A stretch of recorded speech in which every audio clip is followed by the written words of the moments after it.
Hello, everyone. Welcome back. We have got a great show for you today, sitting down with Robbie Ferguson to get his thoughts on some big news items this week. We got the Apple Vision Pro.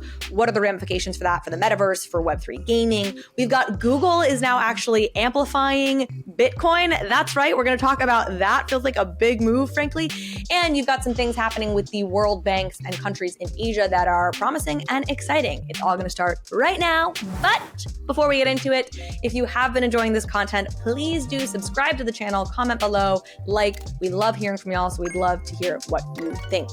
All right, Robbie, I want to kick off with the Apple Vision Pro, which was released on February 2nd, getting some interesting early reviews, largely positive. Of course, it is $3,500, so it's not exactly accessible, but really curious what you think about this product, what you've been hearing about it, and what you think the ramifications for this might be for crypto, the metaverse, dare I say it, Web3 gaming, etc.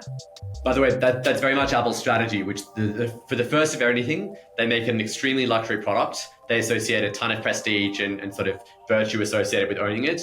And then by iteration 3, they try and get it down to a price point that it's a very expensive Christmas gift. And then it becomes accessible to way more households, and it still has that prestige of, the early days. So I think a very deliberate strategy, and also obviously a cost-driven strategy. I think that sticker price, I think the cost of components of the Vision Pro is literally half of that sticker price. So excluding labor, excluding IP costs, it's an enormously expensive device just from a sort of physical inputs perspective. I think the Vision Pro is a very significant step, and that's because Apple first typically doesn't misjudge hardware trends. Mm-hmm. They're sort of often a later mover, and they do it when they feel like the space is ready for things to go mainstream.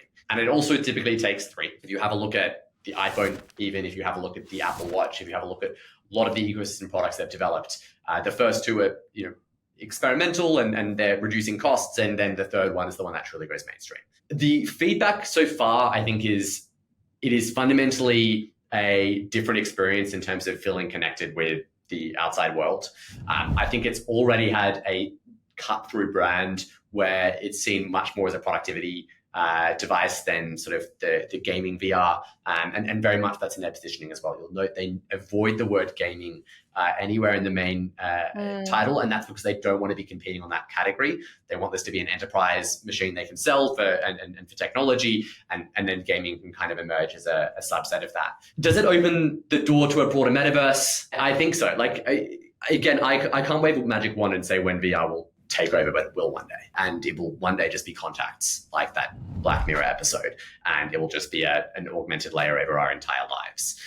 Now, whether or not that's good or bad, I think that will be a universe that will be much better if people can own the property that sits inside those digital worlds. And the mission we're on becomes even more important. Yeah.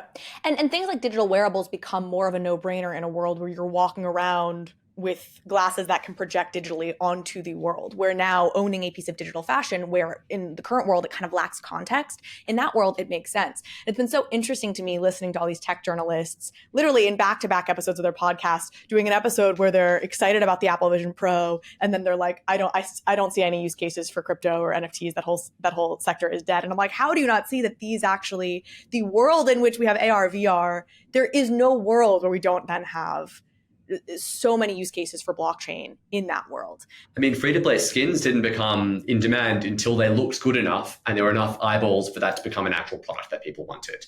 And that required graphical improvements, but also it required multiplayer experiences where enough people were viewing your character that it was worth it to buy that thing. And now we're investing in that exact same growth curve, but in sort of AR and layered reality. So I completely agree. I think this is where this is going. It might take, let's say, 10 years. It might take 15 years for this to really become ubiquitous. But I mean, we didn't have iPhones until 19 years now. And the fundamental way we interact with everything has changed. This is now, intermediary layer between our brain and the world. Okay, $3,500 question, Robbie. Are you going to get one? Yes, I've already shipped one. They don't ship to Australia directly, so I got it to my friend's place in the US. It's going to ship it here. I have the latest Meta one as well. I'm not discriminating. And I've got a few of the older Oculuses before they became part of Meta. I'm pretty excited to see what it's like. I'll be excited for your take. I have an Oculus. I have not sprung for the Apple Vision Pro yet, so maybe I'll wait for your review to make my decision. And speaking of the world of big tech and crypto, we have Google suddenly changing their rules, updating their crypto ad policy to enable some amplification of Bitcoin ETF visibility within the US. I thought this was pretty interesting. I mean, I guess it's great. We're getting Google to loosen their ad policies around crypto. What is your takeaway here and talking about the ETF? I think it's two things. One, they see enough money here that they care, which showcases the demand that they expect for these ETF products. And second, I think it shows perhaps a turning point in compliance and like how people view the regulatory status of these products. I think it's a big legitimizing instance when we got these products built. And now we have an instrument that is sort of globally recognized as this is approved, this is regulated, this is the way you can interface safely. And Google feels very comfortable marketing those. I think the third impact is we're just going to see the performance marketing engines of the world of crypto and of ETF organizations turn on to start marketing this. And Bitcoin is the first of many. Later this year, we'll see likely ETH, we'll see other major top 10s emerge. I think we'll see category adoption. We've already had many conversations from a research perspective with a lot of these groups who are really interested in learning about gaming as one of the most fundamentally, I guess, transparent use cases of the blockchain that doesn't require speculation. In that we're taking this proven product market fit, this category and this demand, and we're developing a real application and utility-driven business and industry with it. From that perspective, I think there'll be a lot of gaming coverage. VanEck already covered Immutable's gaming ecosystem and said that gaming was going to drive, the mainstream majority of users in Web3. I think we'll see a lot more of that over the next year, which is obviously going to have, a huge impact when it comes to how to institutions and sort of larger vehicles outside of crypto view the space. We've talked about Immutable as almost an interesting index for the gaming category, simply because you have so many games now building on you, and that is your singular focus. So it's interesting to think about that in the context of what's coming.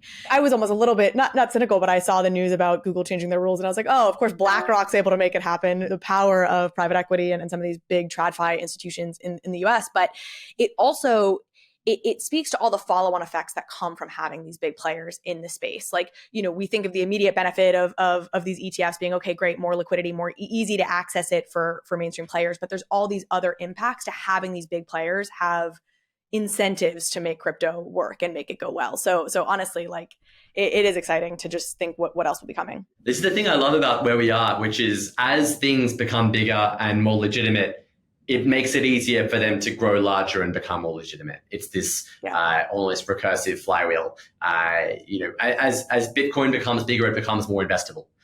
Still, it's too small for many of the largest institutions in the world to take a position, to have that position be credible to their LPs. And as things become adopted by institutional ETF providers who cover them with research and who have products with global adoption, as you have products that are marketed globally, it just becomes more and more acceptable to become a source of wealth or risk exposure toward Web3, which from a capital perspective is fantastic. And it's just going to catalyze a lot of the utility and adoption. I think the speculative side and the financial adoption of crypto has always outpaced the utility. To some extent, that's not bad because it just accelerates the utility catching up. And then you have bear markets where sort of the utility will start to outpace the other side. And it's this constant zigzag, but both sides are elasticing, or this metaphor is sort of dying in a drain now, but are pulling each other along. Yeah, I know what you're saying. It's obviously very true and exciting. In more good news, globally in the world, more good news, you've got world banks who are really like widening their doors to crypto. You've got a lot coming out of Asia, which of course we've talked about on this show quite a bit. Japan, Hong Kong, India. I know Bank of Japan really starting to think seriously about the digital yen and coming out with more announcements and thoughts around how the digital yen could be handled. Talk a little bit about how you've been thinking about this news. Well, we know Japan has been very regulatory forward toward gaming over the last year. We have Fumio Kishida, the PM, saying Web3 is the new form of capitalism. You have a lot of the larger sort of sovereigns or institutional funds there, Mitsubishi Group, investing into Web3 gaming. I think this is probably a natural extension of how their government is doing things. Now, a digital yen is a big deal. This would be one of the more significant products that has been invented by a government. And there would be very mixed opinions in Web3 around what this does to the space. Certainly a digital US dollar and what the impact of that would be. I think many people, on both sides. So we'll see how this unfolds, but I think it's another example of Japan trying to be incredibly aggressive when it comes to Web3 from a regulatory framework.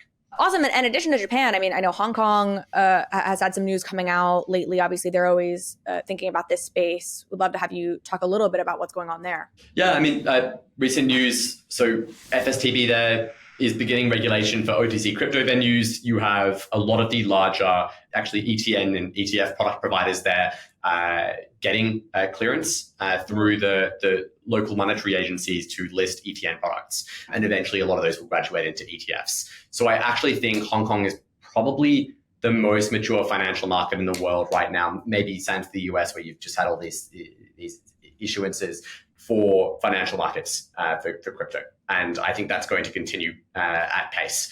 They have, even the HKMA is investing into Web3 and Web3 gaming. So there's just a lot of local influence there that is propelling this. And of course, Hong Kong is almost this gateway to China. They're sort of the way that they can do what they'd like to do from a Chinese perspective without the repercussions and restrictions of that country. And I think we'll actually continue to see that in Web3 accelerate over the next couple of years. Yeah, and I had an interview with somebody who's based in Hong Kong and has been working in the crypto and tech sector there for decades, and was saying, and China sees it that way too. Like China sort of accepts this. They're like, yeah, we'll have Hong Kong be sort of the test playground for things where we're both kind of happy with this dynamic. So I think it will be really interesting to see what they. Very much so. Yeah. Absolutely. Awesome. Well, thank you so much, Robbie. Thank you all for being here. If you did enjoy this episode, please do subscribe to the channel, comment below, like the video. We really love hearing from y'all. So please let us know what you think. And with that, we'll see you next time.